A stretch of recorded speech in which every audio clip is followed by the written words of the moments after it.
Welcome to Terrible Lizards, a podcast about dinosaurs with Dr. David Hone and Izzy Lawrence. Are you alright, Darkid? I'm alright, Azhdarchids. That's right, this week we are talking about the largest flying creature ever to have lived, and his mates, the Azhdarchids.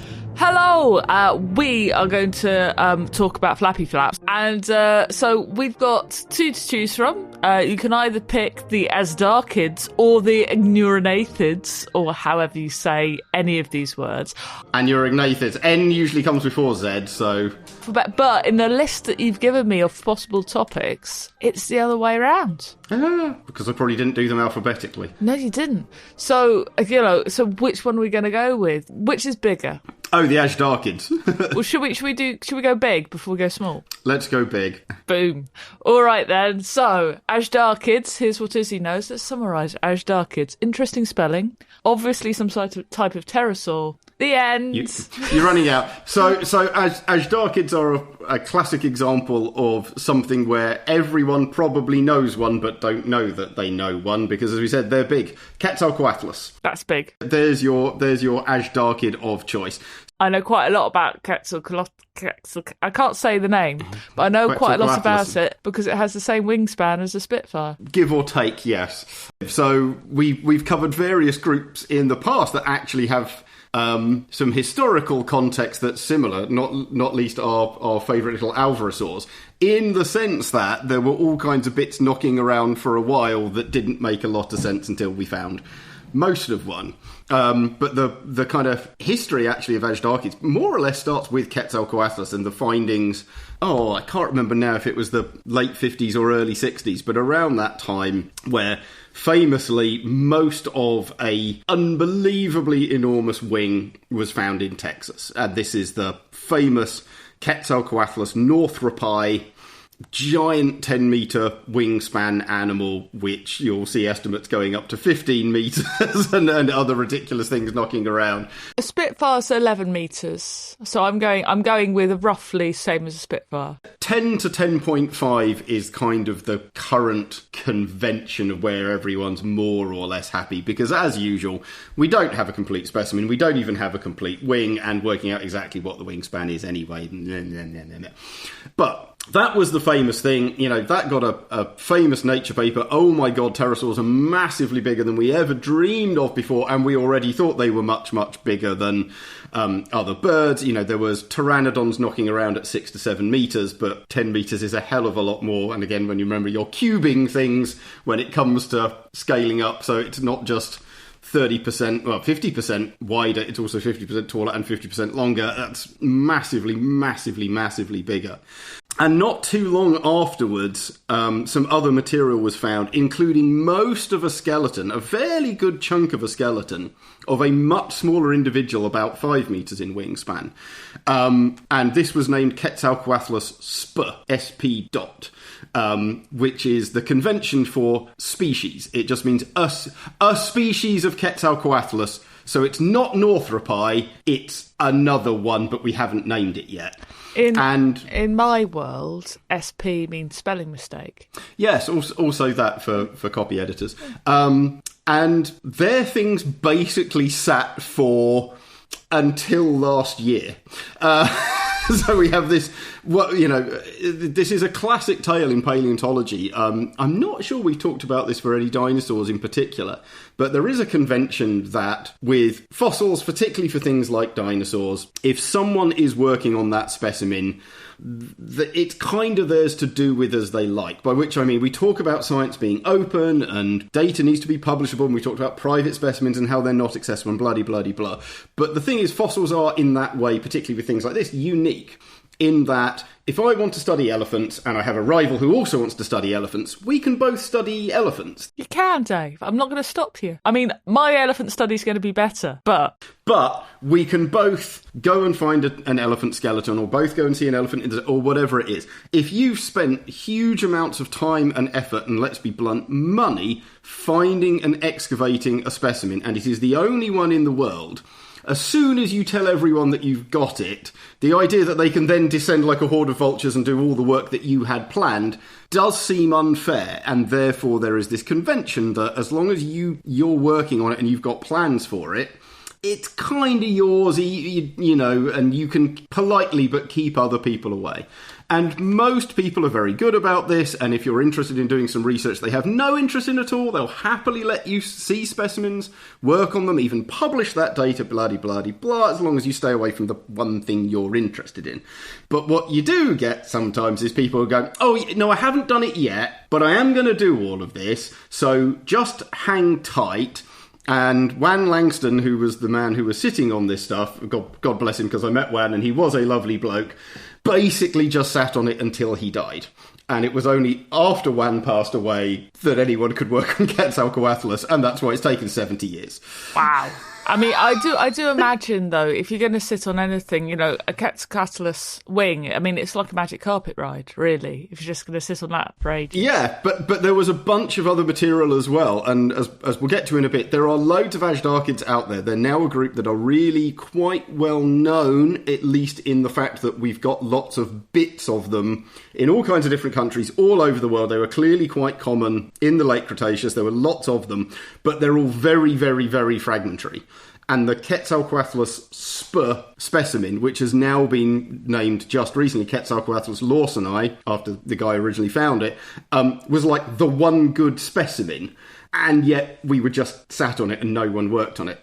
So it's extremely frustrating that we've spent literally decades knowing there's a really good specimen, which probably basically tells us more or less what Azhdarchids look like and how they lived and evolved and all the other things. And a handful of people had seen it, but no one had worked on it or published anything. I think there needs to be some sort of different way of doing this. I mean, maybe like a Roman triumph or something. So if you find a really good specimen, you have in the world of paleontology your face painted red and you can be marched through Rome with a slave whispering in your ear going, "You're still immortal," and then share and enjoy. But then on the other hand, you don't want other people to like smash up stuff that you really want to look at. So yeah, it's as I say, it's a convention that mostly works pretty well. But you get occasional situations like this, which are a real nightmare. You get people publishing on stuff that they shouldn't, or deliberately hiding stuff just to obfuscate other people's work, or people who... Imagine, I think all paleontologists should be British, because we know how to queue. Yeah, but even that goes wrong. There was a specimen at the Natural History Museum that I think I was actually asked to work on it. It's going a long, long time back now. But I definitely kind of had my name on it. While I was doing my postdoc, and it's like, did it say Hone's bone? No, it did not. And Eamon Holmes was not involved. That's a niche joke for anyone listening.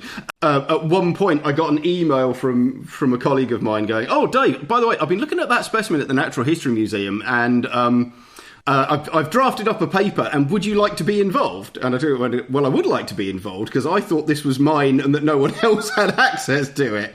And, politely emailed the curator, and they went, "Oh, yeah, I did tell you that, didn't I? Oh, totally forgot. Sorry." That's annoying. Yes, it was. It did all work out in the end. Well, to be fair, Dave, you got to put your name on a paper. You didn't have to do any work. That sounds pretty good. No, actually, the paper never happened, so I've now ended up writing it myself anyway. These things do kind of happen.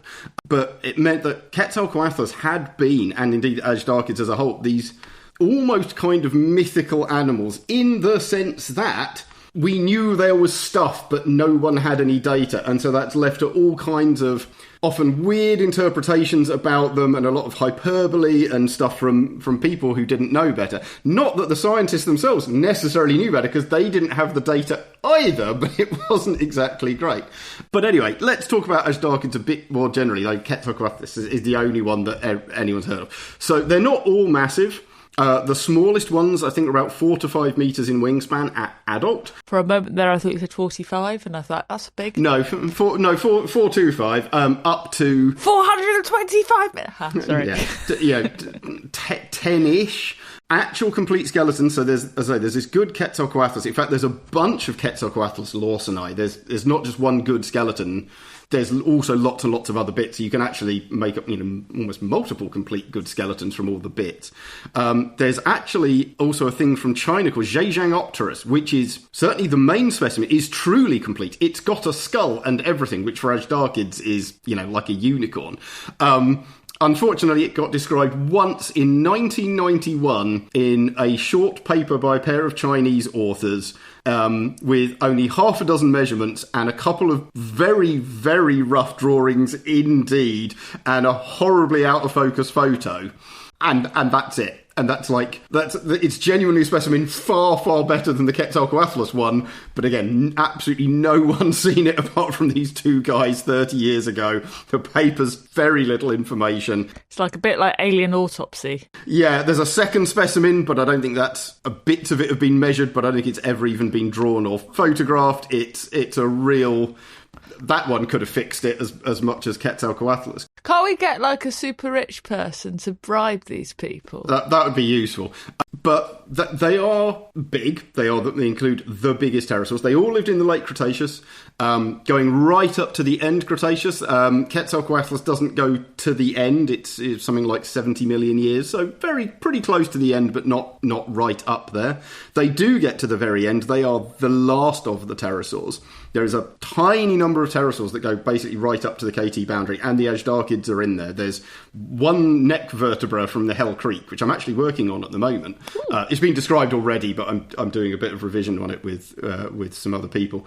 So that that is T-Rex, Hell Creek. This is land of T-Rex and Triceratops. Yeah, and there is an Azhdarchid in there as well. And yes, I keep banging on about how weird pterosaurs are. Azhdarchids are weird pterosaurs. Even by pterosaur standards, they are odd. So remember, pterodactyloids generally have a big head and neck and a relatively small body. Oh boy, we're just getting started. So something the size of Quetzalcoatlus, 10-ish metre wingspan. Head 2.5 metres long, maybe? That's a big old face. Very, very long. Very stalk-like, so think heron. Very, very long and pointed. Beaky, no teeth. Not very tall, really, in the grand scheme of things. Very long neck, maybe 3 metres or so of neck. And like a giraffe, actually only 8 or 9 vertebrae in there. So, and the first couple are short and the last couple are short, which means the middle ones, 4, 5 and 6, 60, 70 centimetres long for a single neck bone. So very, very long. But not very twisty. But inflexible. No. Very stiff-necked. Torso, about the same size as mine. Lovely. Only for an animal with a 10-metre wingspan and a 3-metre neck and a 2-metre head. So that's fair to say it's a bit more muscly, I think. A fair bit, but yes, so much deeper and not in the gut either. But, again, just talking about those proportions, absolutely absurd. Very long legs, so unusual for the big pterodactyloids, so very long-legged. And that's rear legs, not obviously, because people will think, oh, do you mean their wings? No, the legs. And then the forelimbs, the wings, long, unsurprisingly, big wingspan, but even their internal proportions are quite weird. So the humerus itself is very, very big, short and very, very strong, kind of what you'd expect from something like this that's a powered flyer. So the next bit, the radius ulna, so the pair of bones in the lower arm, about the length, so very long, but about the length that you'd expect. And then the wrist bone, so we've talked about these before. So you've got the little cluster of wrist bones, and then you've got your metacarpal, so the bone that, in us at least, makes up the kind of back of the hand. The metacarpal is like the longest bone in the skeleton. Now, pterodactyloids generally have long metacarpals. Not this long. It's absurd. Absolutely enormous. And that actually means that the rest of their wing is relatively short. As pterosaurs go, they have the shortest wing finger as a proportion of their wingspan. So most pterosaurs, about 2/3 of the wing is wing finger. In Azhdarchids, it's basically half, or even a bit less. And most of that is bloody metacarpal. So these absurdly long metacarpals. And that means that actually, famously, they end up with very giraffe-like proportions. Front to back, you've got a fairly short torso with very, very long legs on them, and then a long neck and a pretty big head. And there's a bunch of illustrations. Mark Whitten started this trend, but it's a very good one, of Quetzalcoatlus or Compra comparable Azhdarchids standing next to giraffes, and they're not a million miles away from them in their overall shape. Much bigger faces. Yeah, but they're not too far off. So yeah, flying giraffes, not a bad analogy. And this is the kind of model of your standard Azhdarchid, and these are the ones that we find. And this is what we do find, is we find these really, really long neck vertebrae. Excellent. I want to ask the weight difference, though, between a giraffe and a Quetzalcoatlus. Big giraffe, big bull, 1.2 tons, something like that. Moderate female giraffe, 700-800 kilos. Quetzalcoatlus, now here's a bit of fun, so we could talk about this in a bit. You will have seen, if you've dug through the scientific literature, anything from like estimates of like 100 kilos. Of like 70, 80 kilos up to 250. And even, I think there's a conference abstract that I think Mark Whitten did with Don Henderson that pushes that to 350. But still, a fraction of the weight. I think you're right about the 300 because if they were around that sort of 300 mark, if you were small enough, you could get a ride on one. So a kid could get on the back of one because the natural weight difference that they're going to go through. Mark did some calculations on that. He's got a blog post from years ago where he tried to work out if you could ride them. I think the answer is Mark might be able to, though he's skinnier than I am. I think it's fair to say. I think he wrote you had to be under 60 kilo or something. It's quite small. Something like that. But yeah, those lower estimates are definitely wrong. But again, there's a long history of massive guesstimation of how heavy these things were. There's lots of certainly stuff that you'd read from the 80s, 90s, and even into the early 2000s, up to kind of 2006, 7, 8, talking about ultralight animals, 50, 60 kilos, or they couldn't fly. And even then they were mostly passive soarers and not active flappers. No reason for any of this to be the case at all. They have all the same muscle articulations and indeed exaggerated ones in the places that you'd expect for these to be proper powered flyers. Similarly, at the upper estimates, you then see people go, oh, well, maybe they were flightless because they were so heavy. No, all flightless birds almost immediately evolve greatly reduced pectoral girdles and muscle articulations, and their wings shrink and all these other things, and Quetzalcoatlus and the other big Azhdarchids have none of these things whatsoever. They are absolutely fully powered flyers that flew just as well as all the other pterosaurs. But they presumably were walkers too, because they've got these big back legs. And pretty big flat feet as well, actually. But yeah, they're big walking animals. And yeah, they'd have almost certainly have had the giraffe-like gait called pacing, so they're moving both legs on the same side of the body, because otherwise you end up kicking your own wrist with your foot as you step. But yeah, and this comes back to work that Mark and Darren Naish did years ago with what they call the terrestrial stalking hypothesis.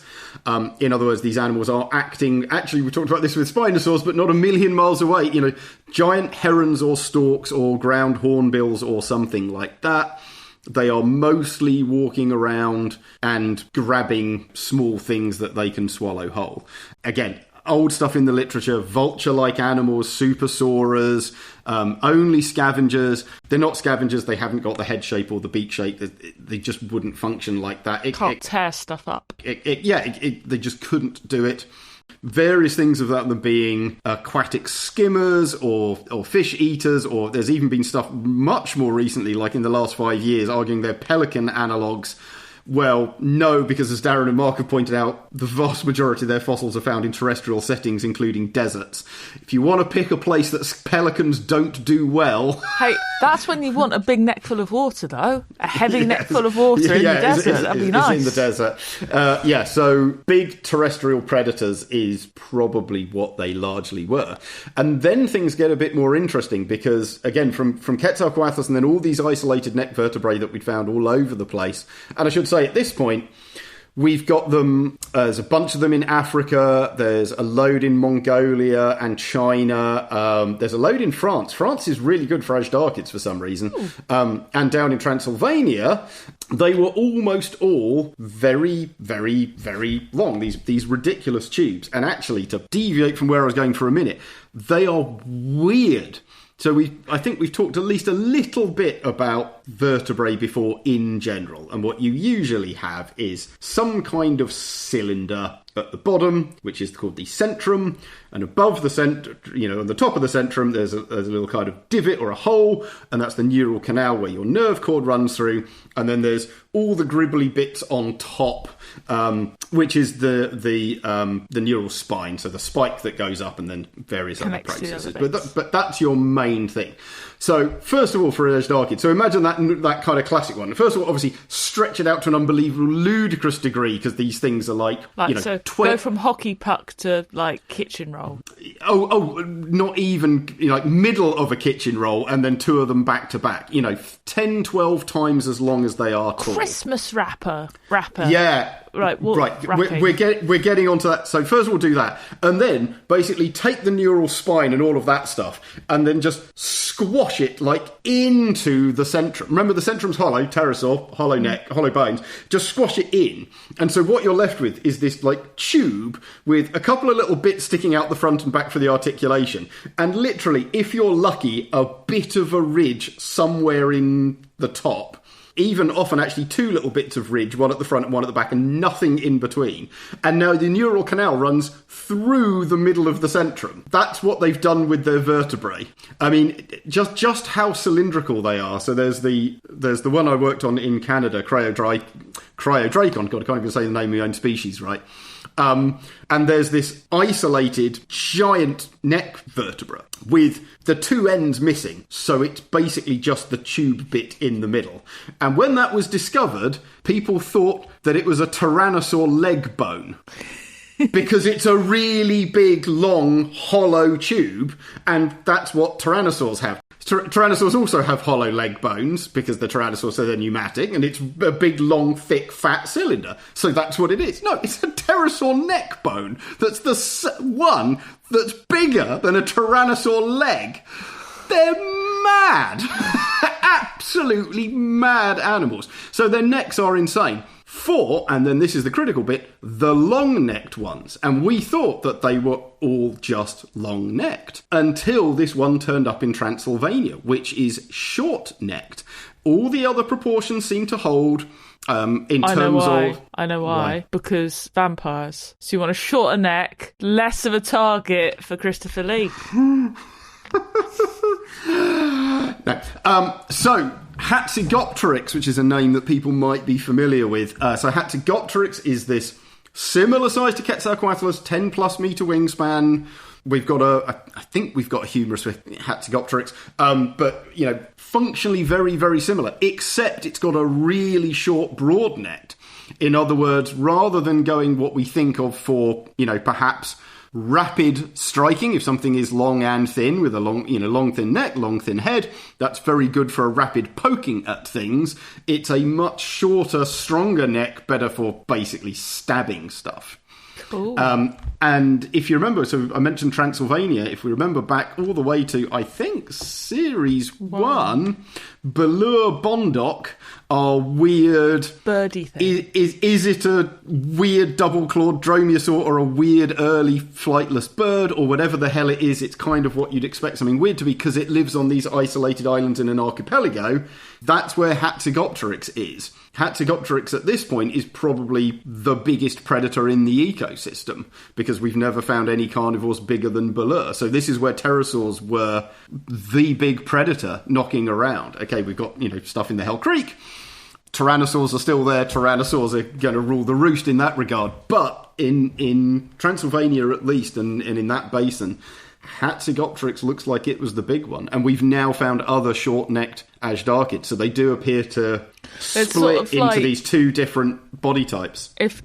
So I'm picturing if Joanna Lumley and Danny DeVito were the same height. Yes, but it's just the necks, really, to be honest. Fair enough. I guess it might be more like a traditional long-necked heron or a crane versus something like a shoebill stork. Yeah. That squatter head and squatter neck, and it's a more powerful, bitey thing. I like the shoebill storks, though, for the noises they make. Yeah, they're absolutely fantastic. I mean, they're just amazing birds. I've only seen them in a couple of different zoos. They look so cross. Yeah, all the time. They're the angriest birds. And you're just like, hey, well, I'll leave you alone. And like, yeah. It's good. They are lovely. So yeah, we've got a couple of different types of them knocking about, and possibly some more as well. So again, Cryodracon, so this one in Canada that I named as lead author on the paper. Just name dropping, clang. Yeah, well, I haven't done it that much, let's be honest. Yeah, it's pretty good. So not that giant isolated neck vertebrate. We had some much better preserved ones. And they are on a par of Quetzalcoatlus in proportion, but they're just a bit fatter. They're a bit shorter and a bit fatter. So... more powerful. Well, they definitely have been a long-necked animal, but just not as exaggerated as Quetzalcoatlus, but then also nothing like the really kind of stump neck that we'd see on something like Hatzegopteryx. But to talk about Cryodracon, because actually it is really interesting, and indeed that Hell Creek one and some other stuff that's knocking around. So hang on, before you tell me about it, I want to know the name. Cryo, cold, Dracon, dragon? Dragon. Yeah. Species name Boreas. Okay. As in boreal, so Arctic or at least northern, Nice. and specifically the North Wind. So it's the frozen dragon of the North Wind. That's pretty cool. Yeah, we were quite pleased with that one. I think that's honest. good. I think no offence to Yuchang Tyrannus, but I prefer Cryodracon. Yeah, well, I didn't want to call Yuchang Tyrannus. Well, exactly. As Well, you well know. But yeah, so Cryodracon's interesting because going back to where we started, Quetzalcoatlus was this lost thing that because everyone knew it existed but no one really knew what it looked like, so there was never a proper description of it, and we didn't even know if there were two. There was the Quetzalcoatlus Spur, but is that really a separate species, or is it a small one, or is it an entirely separate animal? We just didn't know. Spelling mistake. Indeed. So we had all these bits floating around, particularly from North America. So again, I said we've got this Hell Creek bone, we've got the stuff in Canada, which includes not a whole but some good chunks of a skeleton. And lots and lots of other isolated little bits as well floating around. So we've got all this stuff and some others. There's stuff in Montana and some other places too. And everything just went, oh, well, it's Quetzalcoatlus. It's some kind of big Azhdarchid. It's in North America. It's Quetzalcoatlus. And of course, well, it never probably was, but we didn't know, and we didn't have anything to compare it to. Or at least if it was Quetzalcoatlus, you didn't want to name something and then go, oh, it turns out it's exactly the same. So everyone just kind of left this stuff and just said, well, probably Quetzalcoatlus, but we don't really know. And then, yeah, a few years ago, well, actually quite a few years ago now, my friend Mike Habib was invited by Francois Thierren, one of the curators at the Royal Tyrrell Museum, to do some mechanics work on what ended up being Cryodracon, because as I say, they've got a nice neck, they've got a really, really good humerus, and when I say nice, I mean, I think this is probably the best preserved Azhdarchid specimen in the world. It is 3D, immaculate, undistorted material. And they had this one really nice neck bone, this one really nice vertebra, one really nice tibia, and some other bits, but some pretty big and major elements. And so Mike was doing a project with Francois looking at this thing. And then Mike was one of the few people who had seen Quetzalcoatlus and had some photographs and measurements. And he was told he wasn't allowed to publish it, but he had at least seen it. Mm. And then Mike came to me and went, well, I've got to talk about this thing. And I don't really know what it is. And I don't want to call it Quetzalcoatlus because I think it probably isn't. But I'm no taxonomist. Can you take a look for me? So, of course, I took a look, and then he had some notes and some measurements and some other things from Quetzalcoatlus. It's like, it's not Quetzalcoatlus. It's really obviously not Quetzalcoatlus. This is definitely a new animal. I can write you some notes to say that. I said, okay. So I wrote that. And then I wrote a bit more. And then I wrote a bit more. And then found some other thing. And emailed him back probably 6 months or 9 months later. Mike, I've written like 10,000 words. this like little bit of your paper saying, by the way, this thing's probably not Quetzalcoatlus and is probably new, is now a paper at this point. What do you want me to do? And he said, oh, let's just publish it. I haven't done any of the work I was going to. So what was supposed to be Mike's mechanics paper on this turned into Dave's taxonomy paper. I still want him to write the bloody mechanics paper because he was supposed to put me on that for doing this, which he hasn't done it. So yeah, we were basically able to demonstrate that it was genuinely distinct and new and needed a name and ended up naming it. Incidentally, a lot of people may well be familiar with the specimen because the tibia, so the long bone of the lower leg, has bite marks on it and a small theropod tooth stuck in it. And it's really famous for this because it's feeding traces of a dromaeosaur on a big pterosaur, which is really, really cool. So everyone knew about that. It's like, it's just some pterosaur, no one cares about that. But pteropods, now we're talking. So this thing had sat on display for, years in the Tyrrell Museum. And to be fair, it had an excellent description done by Phil Curry, famous Tyrannosaur worker, but who described those bites and then ended up writing, Phil Curry and Charles Godfrey, but ended up writing this really nice description, but at the end just went, but it's probably Quetzalcoatlus, we don't really know. And it's like, come on. just a little bit of looking probably had told you even back then. So that saved us a lot of work doing the description, because the description was basically done. But all they described was this good specimen and a handful of other bits. And the Tyrrell has something like 20 or 30 neck vertebrae, mostly much smaller. So the main one that we've got is 15, 20 centimetres, and it's not the long one in the neck, it's one of the shorter ones, so fairly big. I think we came up at 6-ish metre wingspan estimate, something like that, for that individual. And they've got stuff that's probably like 2 metres, under, really young juveniles. But you can see all those features are pretty... The shape changes quite a bit in terms of the lengths and the proportions. Ooh, imagine the growing pains. Yeah, but the details line up nicely, so we're pretty happy it's all the same stuff. So we at least trawl through a lot of that. And now this Hell Creek one and the Montana one, and there's one from like Washington State or New Jersey or somewhere like that. And now these are all coming back around because it's fairly obvious that just lumping everything into Quetzalcoatlus was unsurprisingly not a good idea just because it was in North America. And a lot of them are from very different times. Again, Cryodracon is similar to Quetzalcoatlus. But the Hell Creek one, that's right on the mark. And so that's, 7-8 million years after Quetzalcoatlus. It's pretty unlikely to be Quetzalcoatlus, just as a first point of reference. So people are really starting to look at these things again. And again, they're starting to come up. With the Cryodracon paper, even while it was after it had been submitted, while it was in review, or even after it had been accepted and while we were doing the revisions, I got sent a paper to review for a new set of specimens that had come out of the south of France, which ended up being named as Mistral Azhdarco. Mistral Azhdarco does sound like a magician. So Mistral as in the French wind, so they actually surprisingly similar name to what we went for in context. But yeah, just a whole bunch of them have come out at once. There's some new stuff has come out of the Chem in Morocco. Don't think any of that's been named, or there's one new thing that's been named, but there's a bunch of Azhdarchid stuff there. Oh, there's also... what is its name? It's going to bug me now. There's this thing from Morocco that's just basically beak tips. So beak tips and individual neck vertebrae are what we keep finding for Azhdarchids. They're the hard bits. Even by pterosaur standards, these are ultra-light animals. You have to be, like you said, giraffe-sized animals weighs a quarter of what a giraffe does, with a much, much bigger head.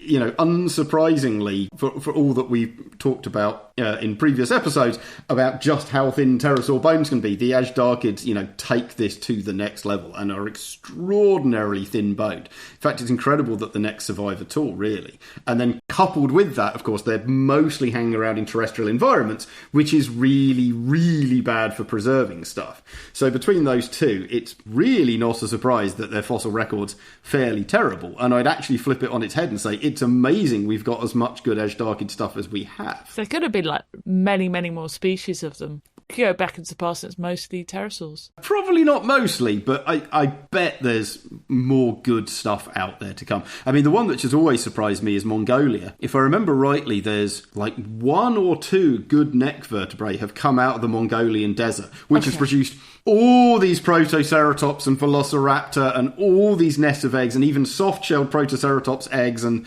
lizards and crocodiles, and loads and loads and loads and loads and loads of rare stuff. The Azhdarchids were in those environments.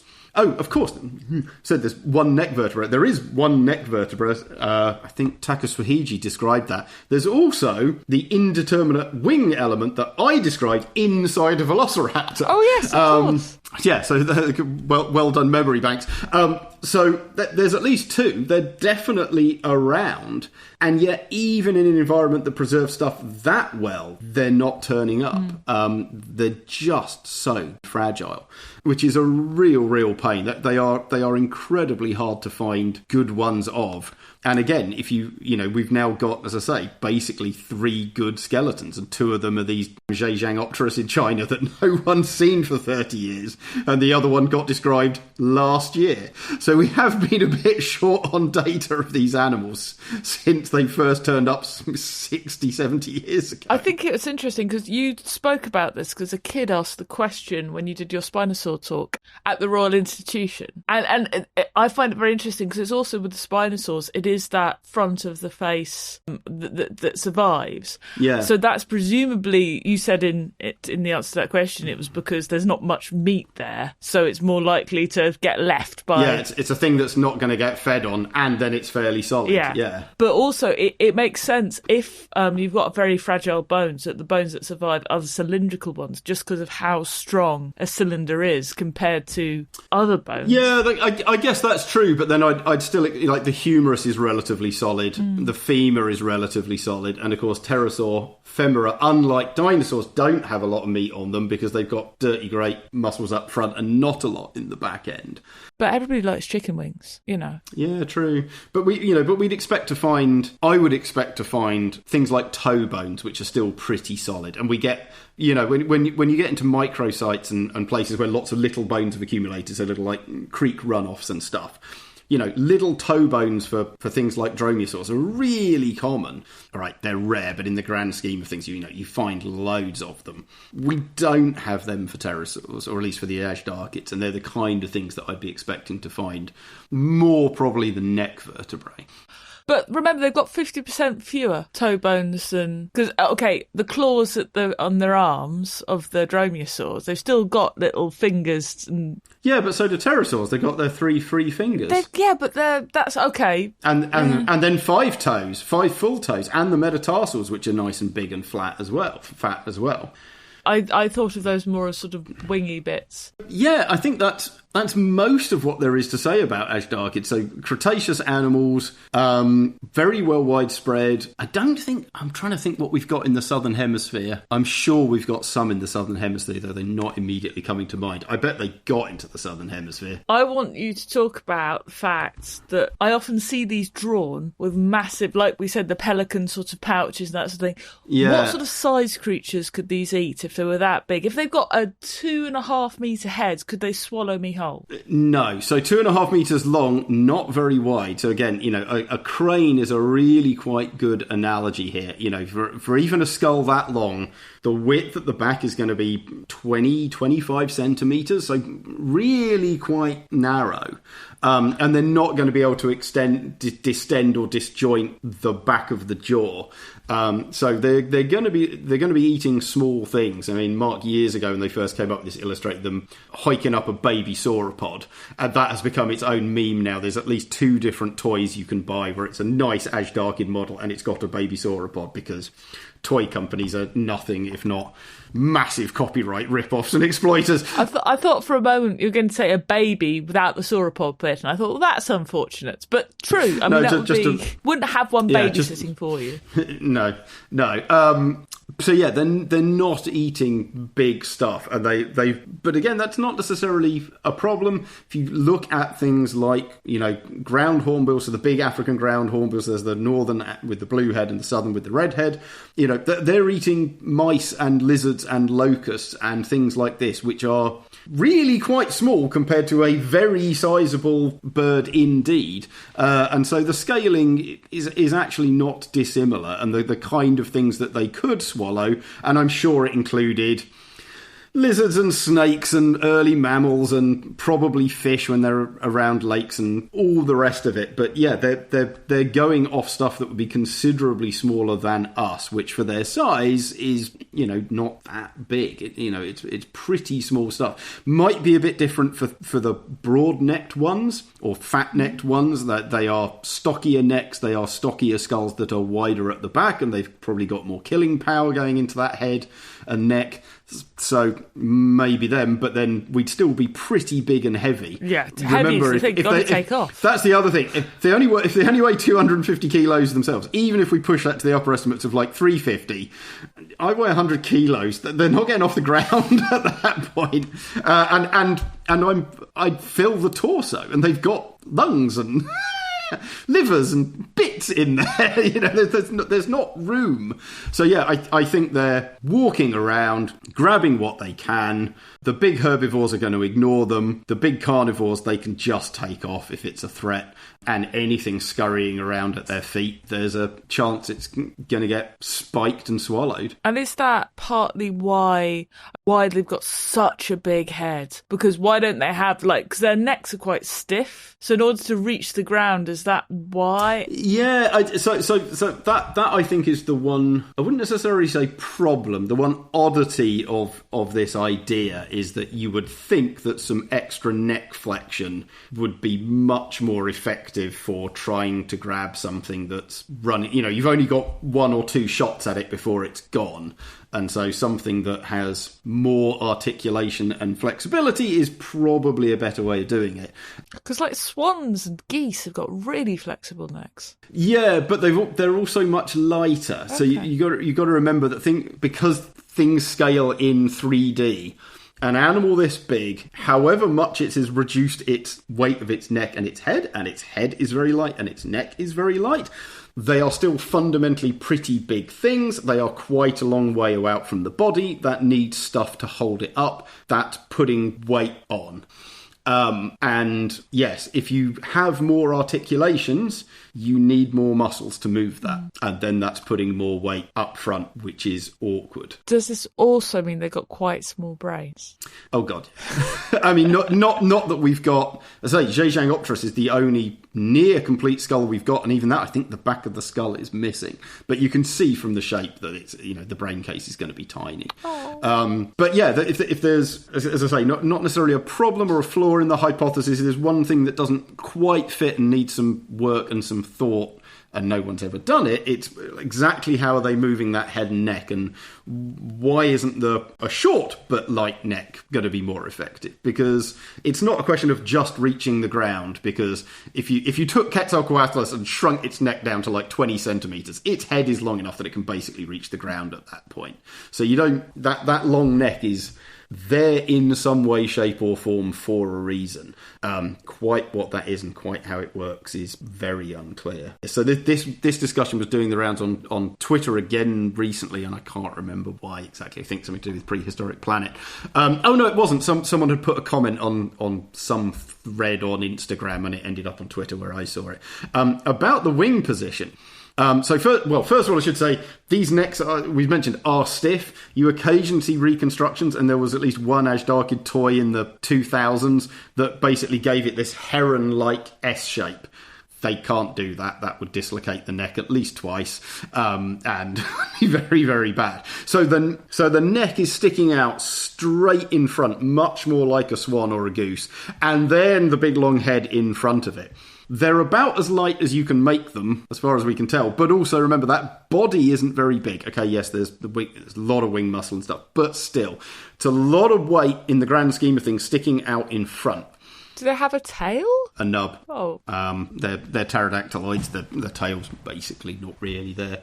They're quite fairly long legs hanging out the back. But still, you're pushing weight forwards.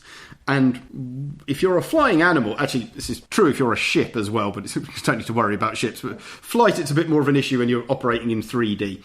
What you want is your centre of lift. So if you put a pair of wings out, you can calculate an overall point that is like the middle point of where all your lift is coming from. And you want that to be over your centre of mass. So you can do, and just like aero engineers do this all the time for aircraft, it's a bit easier with the aircraft because they're usually a single thing. But you can basically effectively take an overall average of where all the weight is in this thing and work out where the middle of that is, the kind of average point. And then do the same for how much lift you would be getting off the wings and the same. And you want them over each other. And the reason you want them over each other is, if you can imagine, if they're not, they don't have to be exactly in the same physical point in space, but one needs to be above the other. And you can imagine why this is. Because say if your centre of lift is in front of your centre of mass, you'll lift up and you'll go up permanently. And if it's below, you'll just constantly be going down. So that resting point or that centroid need to be over each other. If you work out where the centre of mass is for Azhdarchids, at least in part thanks to that head and neck, it's quite far forwards. It's still in the torso, but it's getting towards the base of the neck. And if you think about where the wings would be, if you put them out straight sideways, they'd be in line with that, just the arms, and then of course the wing is behind. So unsurprisingly, your centre of lift will be quite a long way behind your centre of mass.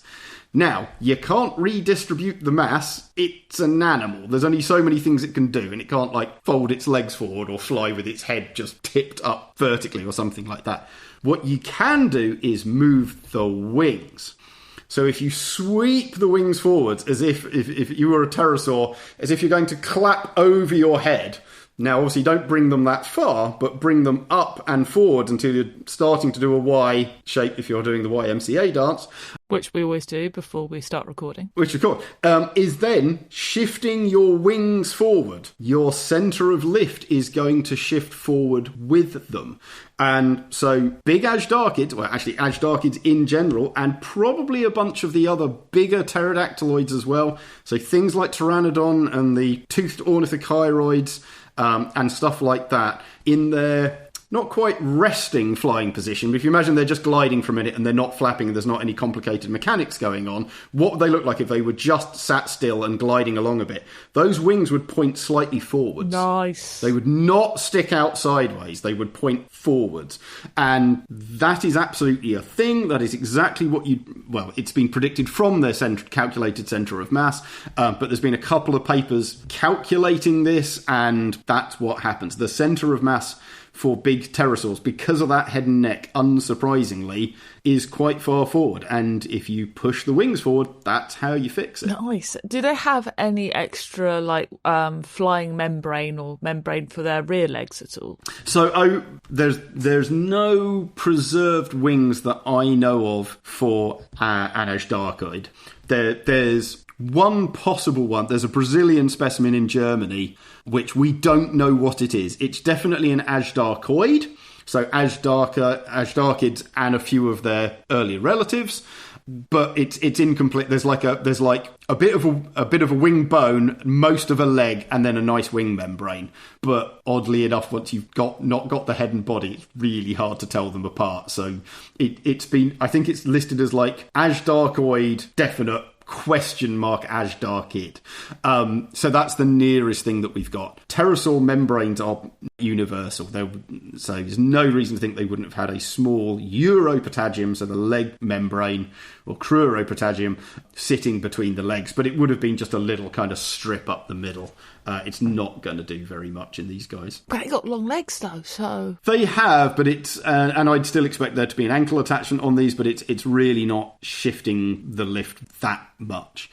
So yeah, forward sweeping wing posture. And again, you will see this on a few of the better drawings and skeletal reconstructions, and even like little silhouettes people have done of them in flight from things like Philopic and other websites like that. That's correct. That's how they should look. And indeed, not just Azhdarchids. It's certainly true of most pterodactyloids and quite possibly true of all of them. I don't think anyone's done the calculation down for the small Ctenacasmatids, so things like Pterodactylus, which has a long head and a long neck, but nothing like as exaggerated as these, and so might be able to get away with it. I do like the idea of them slightly forwards, just like, because it's closer to Superman. And there are aircraft like that. So if you looked at some of like the next generation fighters and things, and and concept planes that have been built and do fly, there are a bunch of planes that have this. But it works the other way around, because if you think about it, the jet planes with the jets at the back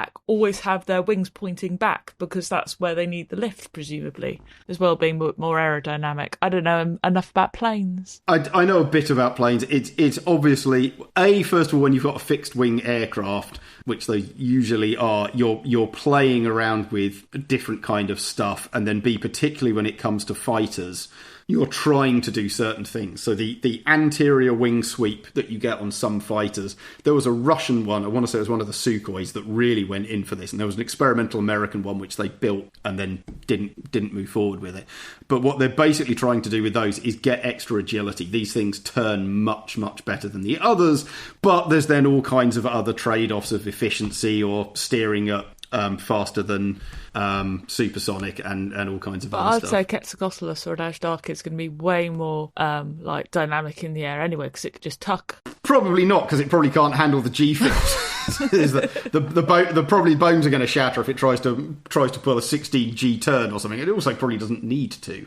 But again, these are pterosaurs. They have active wing warping, so they can fundamentally change the shape and structure of their wings as they flap. So who cares what exact position it has in space?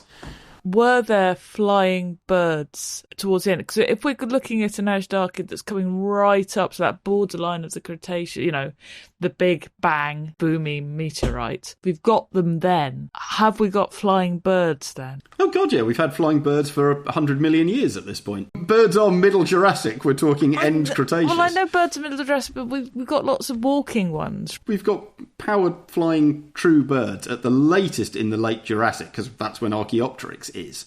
Archaeopteryx is a glidey thing in some places I've read. No, it's probably a powered flyer. It's just a question of whether or not it's a bird at this point. Okay, cool. Once you're into Liaoning, where we've talked about Microraptor and Tachysaurus and lots of Oviraptorosaurs and lots of other cool stuff, there's half a dozen bird lineages at this point. Proper flying birds with beaks and reduced tails and very, very modern birdie things. I mean, still a long way to go. Plenty of others still had teeth, still got big claws on the hands and yada, yada, yada. But like birdie birds that if you took more than one glance at, you'd go, it's crow. No, it isn't. It's something rather weirder. But yeah, absolutely.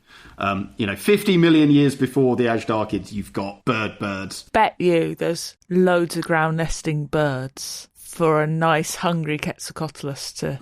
Well, big question of when birds start nesting in trees. Because would you believe those don't preserve very well? What? Yes. I have seen a, pick my words carefully, lump of stuff at the IVPP many years ago that sat on someone's shelf, and a lot of people are like, that might be an early bird nest, but it's kind of a lump of stuff. And the fact that I saw this 12, 15 years ago and no one's published it suggests that after careful consideration, it was a lump of stuff. Otherwise, I think they'd have had a very sexy paper going, birds nesting in trees in the early Cretaceous. And they don't. Either that or have just blown someone's project out the water. Oh, no. I doubt it at this point. I try to be very careful about giving stuff away, but God, if you've sat on it for 15 years and you're still not even sure what it is, I don't think I've ruined it for anyone. And also, it could be a different lump of stuff that you're talking about. Very, very, very possible.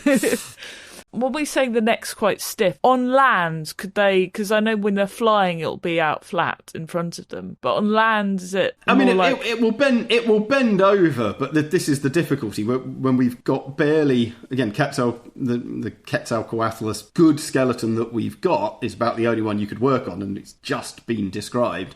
That's the one where you'd want to try and reconstruct the ligaments and the muscles and work out just how much and where it's bending to what degree. But from certainly the Cryodracon neck vertebra, the one really, really exquisitely preserved one, there's almost nothing in the sense that, you normally see these little dents and rough patches and things like this that indicate where muscles and tendons go and their ligaments go, and they're just not there. It just hasn't got them. I suspect they're so light to optimise to get the weight down that they've pared everything down to the nth degree to the point that you basically can't see it.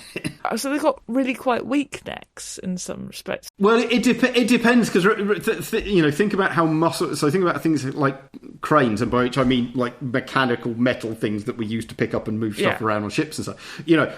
Levers and things like that work well at the base. So a bunch of muscles at the base pulling down can move the whole thing quite quickly. You don't need muscles all the way along it. You just need good ligaments.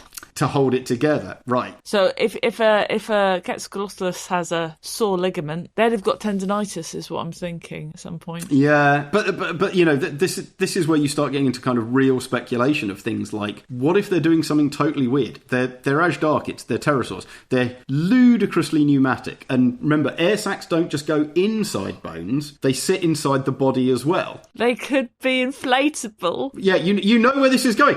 Go and get those sausage balloons and blow them up and tape them around, you know, a chain. It will hold a chain really quite firmly and effectively together for very little weight indeed. Why would you need muscles and ligaments when you've got inflated air sacs which weigh nothing? Just use pneumaticity for your support. We don't know, but you could do that.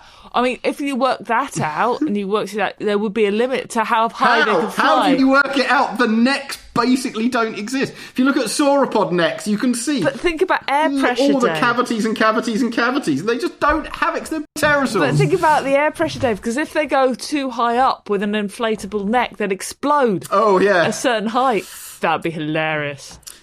There's an illustration.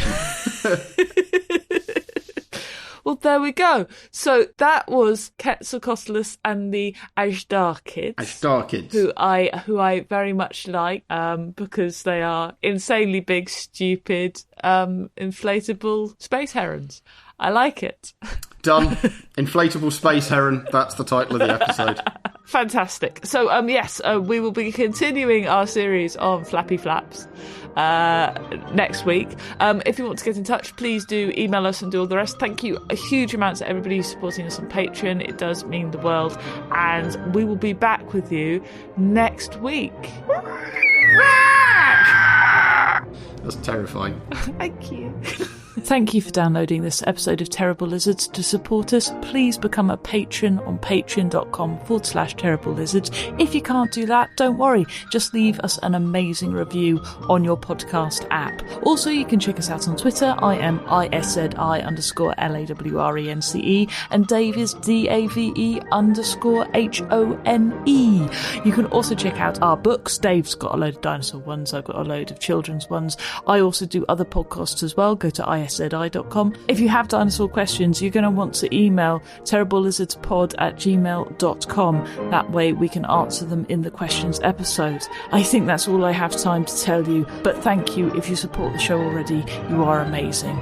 We will see you next time.